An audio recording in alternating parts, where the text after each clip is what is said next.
कार्यकर्ता असाच हे सोडलेलं आहे. समजलं, कार्यकर्ता हरला.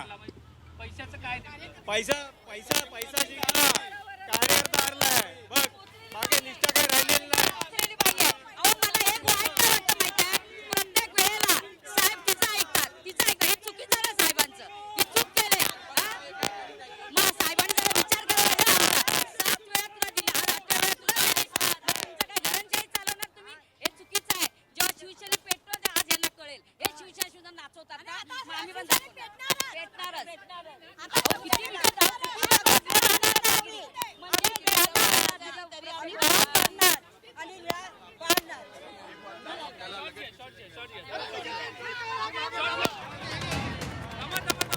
तर मातोश्रीच्या बाहेरची ही दृश्य होती. उमेदवारी नाकारल्यामुळे तिथले कार्यकर्ते आक्रमक झालेले आहेत.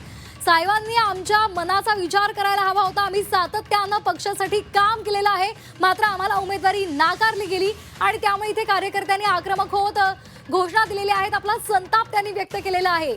तर मातोश्रीच्या बाहेर सुद्धा कार्यकर्ते आक्रमक झालेले आपल्याला पाहायला मिळत आहेत. इथे त्यांनी आपला संताप व्यक्त केलेला आहे. आपला विचार केला गेला नाही म्हणून त्यांनी आपला आक्रोश केलेला आहे.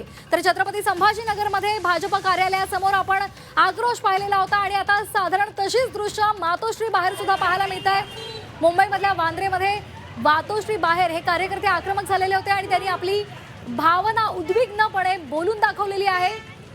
पक्षानं आपल्याला उमेदवारी नाकारलेली आहे. साहेबांनी आमचा विचार करायला हवा होता. आम्ही सातत्यानं पक्षासाठी काम केलेलं आहे, मात्र उमेदवारी आपल्याला दिली गेली नाही आणि म्हणून त्यांनी आपली भावना बोलून दाखवलेली आहे. त्यांनी दुःख व्यक्त केलंय आणि उद्विग्न प्रश्न सुद्धा त्यांनी उपस्थित केलेला आहे.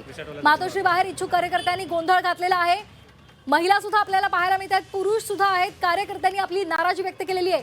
आज अवघ्या आता 4 तास उरलेले आहेत. 4 तासाच्या आत उमेदवारी अर्ज भरणं खरं तर गरजेचं आहे, मात्र उमेदवारी नाकारल्यामुळे अनेक ठिकाणी कार्यकर्त्यांनी आपला रोष व्यक्त केलेला आहे, संताप व्यक्त केलेला आहे. मातोश्री बाहेर सुद्धा तेच दृश्य आपल्याला पाहायला मिळालेलं आहे.